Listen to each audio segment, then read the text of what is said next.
Hi, I'm Rick Fauché, speaking on behalf of the Food and Drug Administration. Patients now are becoming more and more dependent on medical technology to maintain or improve their quality of life so they can live as independently as possible. But they may have difficulties handling and maintaining their devices, as well as understanding the instructions on how to use them. These factors, along with using devices in different settings, at home, at work, traveling, out in the yard, etc., can jeopardize patient safety.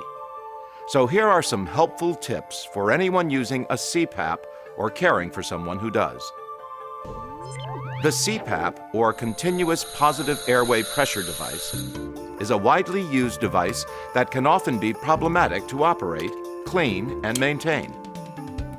It's used for people who have breathing problems, typically at night, which is commonly known as obstructive sleep apnea. It occurs when soft tissue in the back of your throat collapses and keeps you from breathing normally. How your face mask fits can affect the quality of your treatment. If the mask is too tight, you may get sores around your mouth and nose. If the mask fits loosely, air can leak out, causing your sleep to be disrupted. So if you have problems with a mask that's either too tight or too loose, try adjusting the strap that fits around your head. If you're anxious about wearing a mask for treatment, contact your healthcare provider. They may recommend additional supervised training or adjustment in the size or model of your device. Never secure the straps of the face mask too tightly on your face, and never use tape to seal the mask to your face. And of course, keep your mask clean. It'll fit much better if it is. Be sure to clean the humidification chamber too, since bacteria could grow inside of it. And hang your hose up between uses so all the condensed water vapor drains out and the hose can properly dry.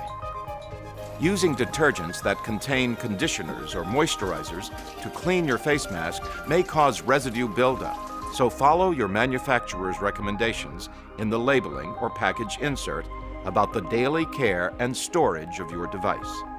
The CPAP's filters also need to be cleaned. Washable foam filters need to be cleaned as soon as you can see any discoloration. The filters may need to be cleaned or replaced frequently, even on a weekly basis, if you have a lot of pet hair, dust, smoke, or humidity in your home. So follow your manufacturer's recommendations for how to replace any disposable filters. And of course, children should never play with your CPAP. They could misuse it, change the settings, or get the device dirty, all of which could cause a potential hazard to the device or to themselves. It's important to explain to any child that this device is not a toy.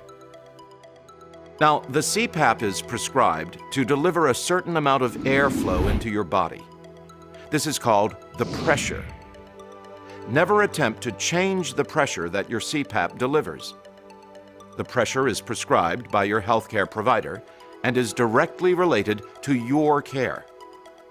If you feel that the pressure is too little or too much, contact your healthcare provider to discuss any changes in the prescribed pressure. I'm having some discomfort. And contact your healthcare provider as soon as possible if your breathing problems continue or worsen. But do not stop using your CPAP until you talk with your healthcare provider.